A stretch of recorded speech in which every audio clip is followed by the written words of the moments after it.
McGurkus. The Circus McGurkus, the world's greatest show on the face of the earth or wherever you go.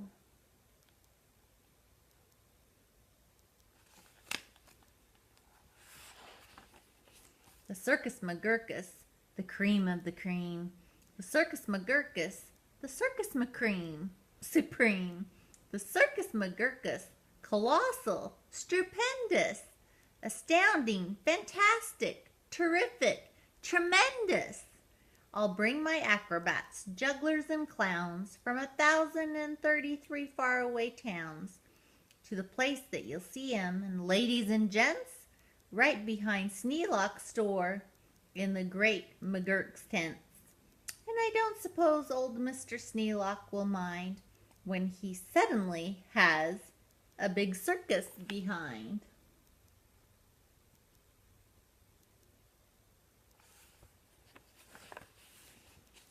After all, Mr. Sneelock is one of my friends. He might even help out with small odd jobs and ends. Doing little odd jobs, he could be of some aid, such as selling balloons and the pink lemonade. I think 500 gallons will be about right. And then I will be ready for opening night.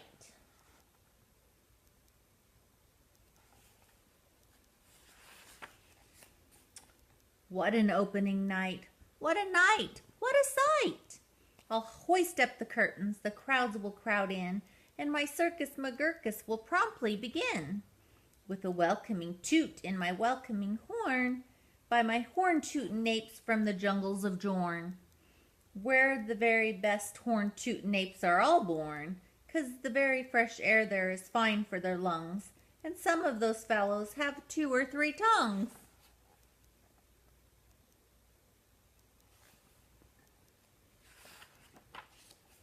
This way, step right in, this way, ladies and gents. My sideshow starts here in the first of my tents.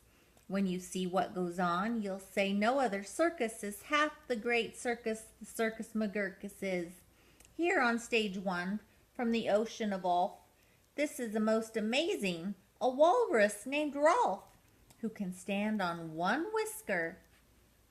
This wonderful Rolf, on top of 5 balls, 2 for tennis, 3 for golf.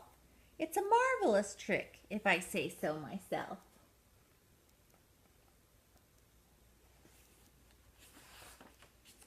And on stage number 2, here's something quite new. From a country called From comes the drum-tummed Snum, who can drum any tune that you might care to hum. Doesn't hurt him a bit, 'cause his drum tummy's numb.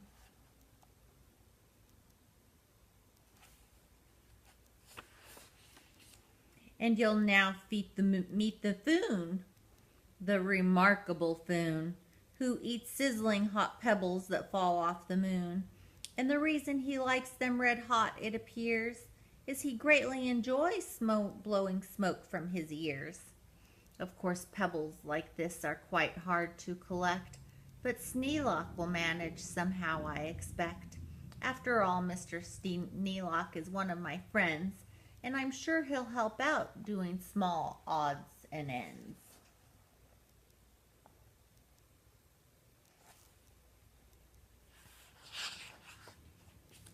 On stage number 4, see the Willy-Walloo, who can throw his long tail as sort of a lasso. With a flip of the hip, with a tail of this kind, he can capture whoever is standing behind.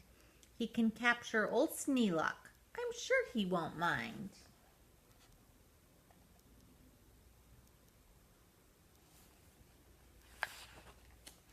And now here is a hoodwink, who winks in his wink hood. Without a good wink hood, a hoodwink can't wink good. And folks, let me tell you, there's only one circus with wink-hooded hoodwinks, the Circus McGurkus.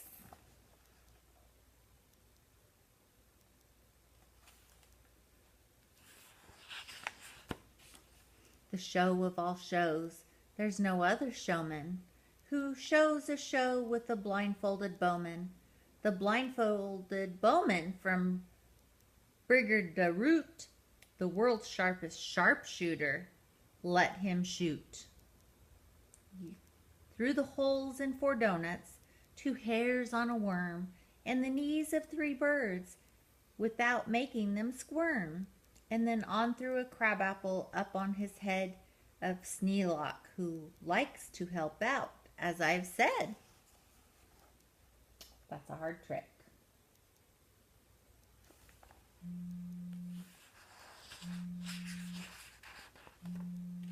And now come to the spot where the spotlight is hot, and you'll see in the spotlight a juggling jot who can juggle some stuff you might think he could not, such as 22 question marks, which is a lot.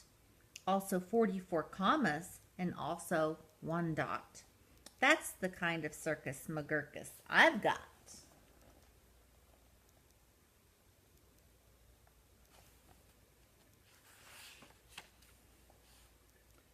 But that's just my sideshow, a start, a beginning. This way to the big tent, you'll find your head spinning. Why, ladies and gentlemen, youngsters and oldsters, your heads will quite likely spin right off your shoulders. So hurry, step lively, quick ladies and gents, and get in your seats in the tent of all tents. My parade of parades is about to commence.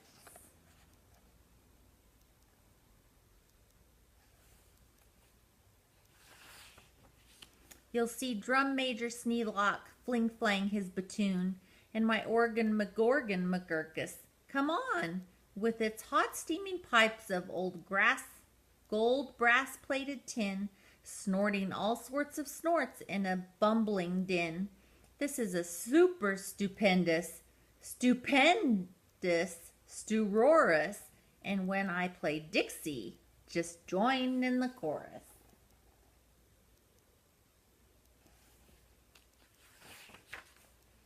Then a fluff-muffled truffle will hide in a huffle, and next in the line a fine flumox will shuffle.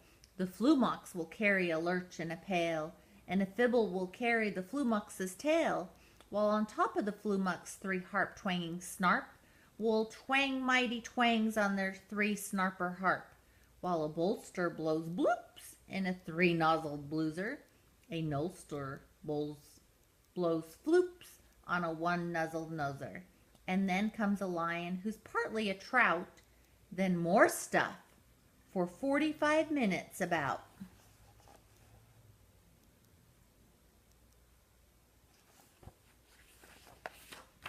And then behind them, while everyone stares, come my to and fro marchers, who march in 5 layers. The froes march on 2s, and the 2s march on froes. Don't know how they do it, but they know how it goes.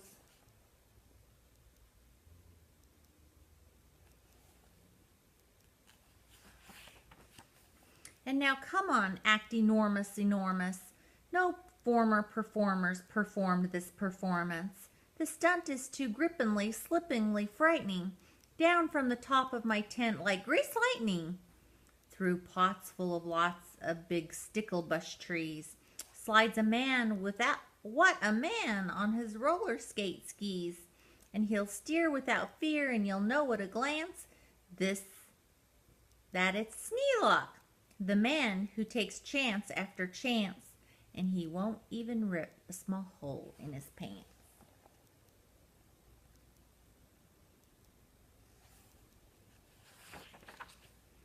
And now here, in this cage, is a beast most ferocious, who knows far and wide as the spot is atrocious, who growls, howls, and yowls the most blood-curdling sounds, and each tooth in his mouth weighs at least 60 pounds.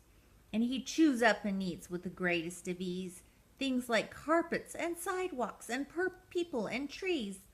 But the great Colonel Sneelock is just the right kind of a man who can tame him. I'm sure he won't mind.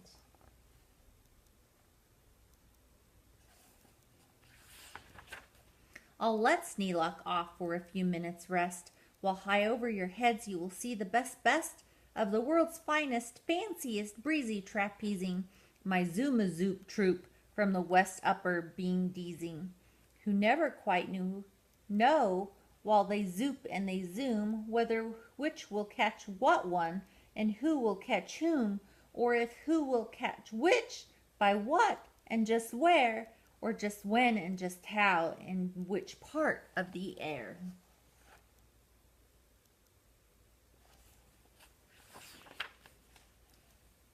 Ee, what a circus, my circus McGurkus. My workers love work. They say, work us, please work us. We'll work and we'll work up so many surprises you'd never see half if you had 40 eyeses.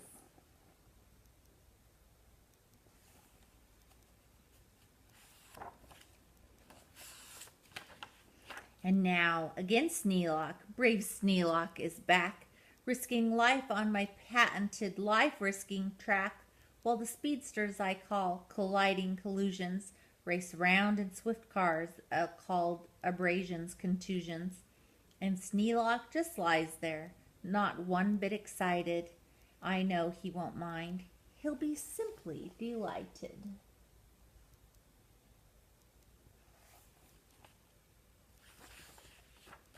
And here in a contest of brute strength and muscle, Kid Sneelock, my champ of all champs, will now tussle and wrestle a beast called Grizzly Ghastly, and slap him around.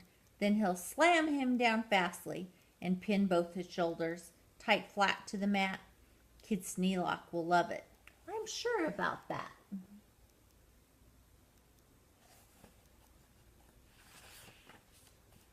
And while that goes on in there, look at this and go in here. Have you heard of my herd of through horns jumping deer? Every deer jumps through horns of another pell-mell, with his horns are jumped through at the same time as well, by a deer whose horns also are being jumped through, by another who's having his horns jumped through too, which I'm sure Trainer Sneelock can train them to do.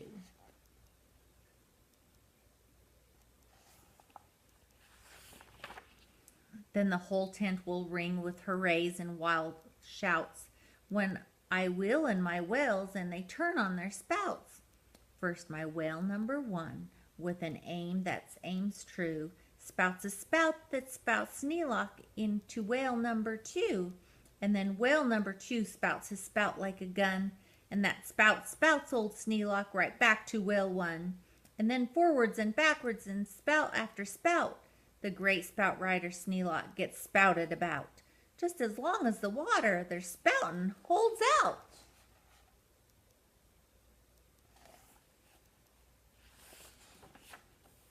Then my tournament nights, noble apes without fears, Sir Hector, Sir Vector, Sir Bops and Sir Beers, Sir Hawkins, Sir Dawkins, Sir Jocks and Sir Jeers, clatter into the tent, and while everyone cheers, stage a roustabout joust with their boxing glove spears.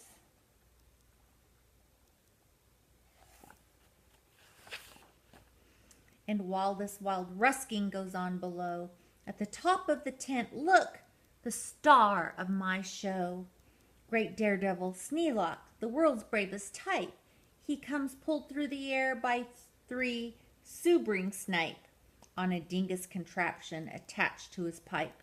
And while people below are all turning chalk white, they're all biting their fingernails off in their fright. Great Sneelock soars up to a terrible height.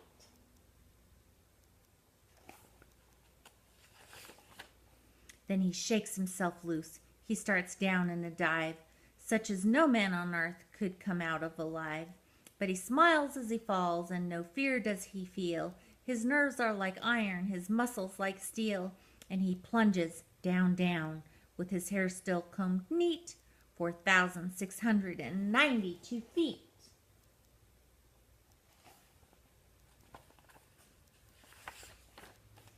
Then he'll land in a fishbowl, he'll manage just fine. Don't know how he'll manage, that's his job, not mine.